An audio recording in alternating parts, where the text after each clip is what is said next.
அனைவருக்கும் வணக்கம். மாண்புமிகு தமிழ்நாடு முதலமைச்சர் அவர்கள் இன்னைக்கு காலையில் எந்திரிக்கும் போது ஒரு இன்ப அதிர்ச்சி மாதிரி டெபாசிட் ஆகிருக்கு பணம் 5000 ரூபாய். எதுக்காக அப்படின்னு செக் பண்ணி பார்க்கும்போது தான் தெரியுது. இப்போ எலெக்ஷன் டேட்டை அறிவிச்சிட்டாங்க அப்படின்னா நெக்ஸ்ட் மந்த் அதுக்கப்புறம்லாம் வராது அமௌண்ட் அப்படின்றதுக்காக முன்கூட்டியே சிந்திச்சு போட்டிருக்காங்க. இதில் பொதுமக்கள் மத்தியில் ரொம்ப பெரிய வரவேற்பு இருக்குது. மக்கள் எல்லாருமே நிறைய பேர் இதை ரொம்ப மகிழ்ச்சியாக பகிர்ந்துக்கிறாங்க. இதுதான் தமிழ்நாடு ஃபுல்லாகவே இன்னைக்கு கொண்டாடிட்டு இருக்காங்க. அது மட்டும் கிடையாது, கட்டணமில்லா பேருந்து, இலவச பேருந்து அப்படின்னு கூட இல்லாமல் கட்டணமில்லா பேருந்து அப்படின்னு அதில் கூட ஒரு சுயமரியாதையோட பெண்களை இருக்க வைக்கிறாரு. அது மட்டும் இல்லை, புதுமை பெண் திட்டம், இந்த மாதிரி பெண்களுக்கு நிறைய பண்ணிட்டு இருக்காங்க. ஒரு சில வார்த்தைகளில் இதை முடிச்சிட முடியாது, அவ்வளோ ஸ்கீம்ஸ் கொண்டு வந்திருக்காங்க இந்த 5 வருஷத்தில். பெண்களுக்கு மட்டும் கிடையாது, எல்லாருக்குமான ஆட்சியாக இருக்குது.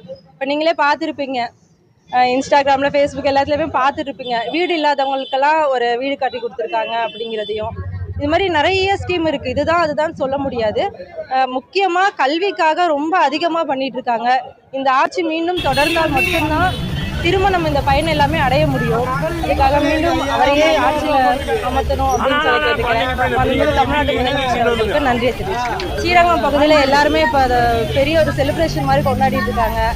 பப்ளிக்காக ஸ்வீட்ஸ் கொடுத்து வெடி வச்சு ஒரு திருவிழா மாதிரி கொண்டாடிட்டு இருக்காங்க. இது மாதிரி தான் தமிழ்நாடு ஃபுல்லாகவே நடக்கும்.